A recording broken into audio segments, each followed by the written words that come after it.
Good morning friends, high আমি অমৃতা নিয়ে চলেছি তোমাদের কাছে একটা সুন্দর নতুন ব্লগ। আশা করছি তোমরা সবাই ভালো আছো, আমিও ভালো আছি। আজকে এরকম চাদর মুড়ি ঠুড়ি দিয়ে ব্লগ শুরু করেছি। আগেও করি কিন্তু আমার মাথায় চাদর দিয়ে খুব কম করি। তা আজকে যখন বারান্দায় প্রথমে এসেছি না, ওরে বাবা কি ঠান্ডার হাওয়া দিচ্ছে। তো হচ্ছে বাবা আজকে ঠান্ডা পড়েছে ভালো, দৌড়ে গিয়ে চাদরটা বাবা মুড়ি ঠুড়ি দিয়ে তারপর আবার ব্লগটা শুরু করলাম। এই মা দেখো বন্ধুরা, দুধটা পুরো কেটে গেছে। কালকে আমি না ফ্রিজে ঢুকাতেই ভুলে গেছি। ভাবলাম শীতের মধ্যে অনেক ভালো থাকবে, পুরো কেটেই গেছে দুধটা। ঠিক আছে, এটা ফেলবো না, এটা না ছানাও হয়ে গেছে, মুড়ি দিয়ে খাওয়া যাবে, চবে না। ছানা হয়ে গেছে বুঝেছো। এই যে আরেকজন বসেছে দেখো, টেবিলটাকে উল্টো করে তার ভেতরে বসেছে আর রোদ পোহাচ্ছে। তুমি কিভাবে বসেছো? ও, আর ওটা খেলনা। ও, বসে বসে কি করছো?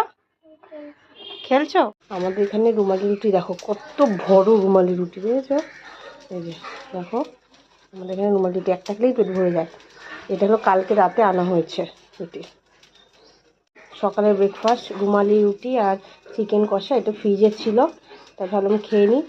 আর তার সাথে ডিমের পোচ। বাহ, এটা কি সুন্দর বানিয়েছো, ক্লিপ দিয়ে বানিয়েছো। কি ক্লিপ দিয়ে বানিয়েছো?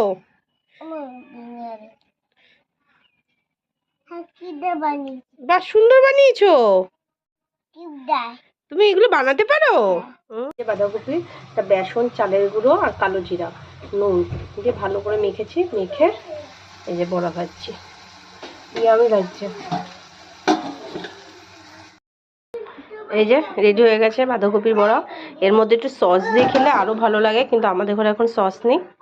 দেখেছো কি সুন্দর লাগে খেতে, ইয়ামি হয়েছে। লাঞ্চ, বাঁধাকপির পকোড়া, খিচুড়ি আর কাঁচা লঙ্কা। এই ঠান্ডায় এটার থেকে আর ভালো খাবার কিছু হয় না আমি মনে করি। হাজব্যান্ড এই ভুট্টার প্যাকেটটা হাতে ধুয়ে দিল, তাও কটার সময় দেখাচ্ছি, 11:15 সময়। আজকের ডিনারে কি কি? গরম গরম ভাত, আলু সিদ্ধ, ঘি আর লঙ্কা, আর তার সাথে আছে ডিম সিদ্ধ। ডিমটা পরে ছুলবো। এই খাবারটা না ভীষণ ভালো লাগে শীতকালে না, এই নতুন আলু দিয়ে সিদ্ধ ভাত খেতে খুব ভালো লাগে।